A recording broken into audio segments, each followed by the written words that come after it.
हाय सर्वांना, स्वागत आहे तुमचं आणखी एका नवीन रेसिपीमध्ये। आज आपण बनवतोय एकदम चटपटीत आणि झटपट होणारी बटाट्याची भाजी, तेही एकदम मस्त खमंग लसणाची फोडणी देऊन एकदम बनवायला सोपा आहे, खायला तेवढाच भन्नाट चवीचा हा बटाटा होतो। मुलांच्या टिफिनमध्ये किंवा घरामध्ये नाश्त्यासाठी तुम्ही जेवताना सुकी भाजी म्हणून सुद्धा बनवू शकता। तर चला लगेच रेसिपी बनवायला सुरुवात करूया। सगळ्यात अगोदर आपल्याला लसूण ठेचलेला घ्यायचं आहे। त्यानंतर इथे जेवढी बटाट्याची भाजी बनवायची त्याचे साल काढून बटाटाचा चिरून 2दा स्वच्छ पाण्याने धुवून घ्यायचा आणि नंतर परत पाण्यात ठेवायचा, म्हणजे तो बटाटा काळा पडत नाही असा पाण्यात ठेवल्यामुळे। तर आपला बटाटा स्वच्छ धुवून घेऊन झाला आहे आणि लसूणसुद्धा ठेचून घेतले। 5 ते 6 लसणाच्या कुड्या ठेचून घ्यायचे।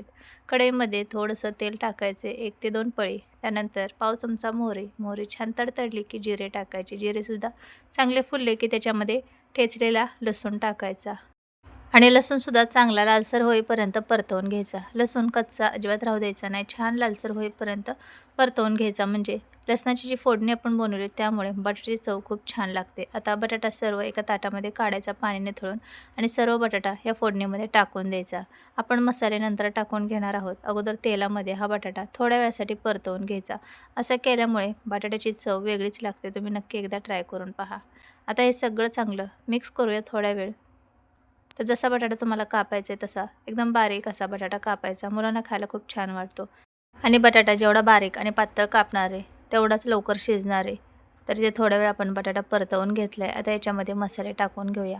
पाव चमचा हळद टाकून घेऊया, पाव चमचा आपण याच्यामध्ये लाल मिरची पावडर टाकून घेतली आहे, पाव चमचा धना पावडर, थोडासा सब्जी मसाला टाकून घेऊया आणि चटणी टाकूया। तर इथे मी 1.5 चमचा चटणी टाकून घेतली आहे। तिखट तुम्ही तुमच्या आवडीप्रमाणे कमी जास्त करू शकतात।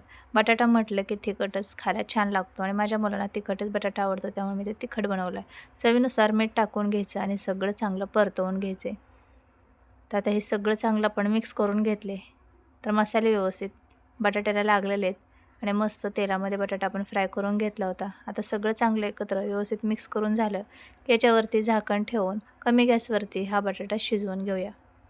त्याच्यावरती झाकण ठेवायचं, पाणी वगैरे काही शिंपडण्याची गरज नाही, वाफेवरतीच हा बटाटा छान मऊ शिजला जातो। आता थोड्या वेळाने झाकण उघडून पाहूया आणि परत एकदा बटाटा आपण व्यवस्थित मिक्स करून घ्यायचे, म्हणजे सर्व बाजूने बटाटा एकसारखा शिजला जातो, अजिबात कच्चा वगैरे राहत नाही। तर व्यवस्थित हे आपण मिक्स करून घेतले। परत आता आपल्याला ह्याच्यावरती झाकण ठेवायचे, आणखीन थोड्या वेळ हा बटाटा शिजवून घ्यायचे। असं 2-3दा करायचं, म्हणजे बटाटा चांगला मऊसूत शिजला जातो। खूप गाळ होईपर्यंत पण शिजवायचा नाही, फक्त आपल्याला कच्चा राहू द्यायचा नाही आहे। तर थोड्या वेळाने मी परत झाकण उघडून घेतलं, असं मी 2 ते 3 वेळेस केलं, तर पाहू शकतात बटाटा किती छान मऊ शिजलेला आहे।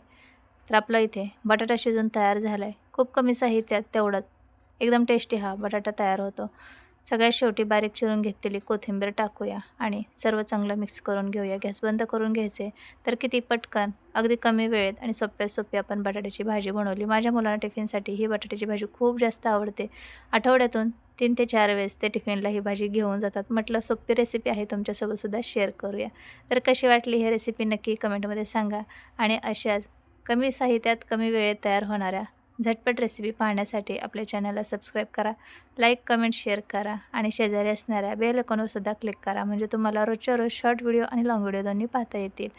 आणि सबस्क्राईब करणं हे अगदी फ्री आहे। सबस्क्राईब केल्यानंतर शेजारी असणाऱ्या बेल आयकॉनवर क्लिक करायला विसरू नका, त्यामुळे तुम्हाला काय होईल, रोज रेसिपीचं नोटिफिकेशन मिळेल आणि तुम्ही कोणतीच रेसिपी मिस करणार नाही। तर आपण भेटूया पुढच्या अशा साध्या सोप्या आणि घरगुती साहित्यात तयार होणाऱ्या भन्नाट रेसिपीमध्ये। तोपर्यंत चॅनलला नक्की सबस्क्राईब करून ठेवा। थोडी जरी रेसिपी आवडली असेल तर एक लाईक नक्की करा। आपण भेटूया पुढच्या भन्नाट रेसिपीमध्ये, तोपर्यंत सर्वांना बाय बाय।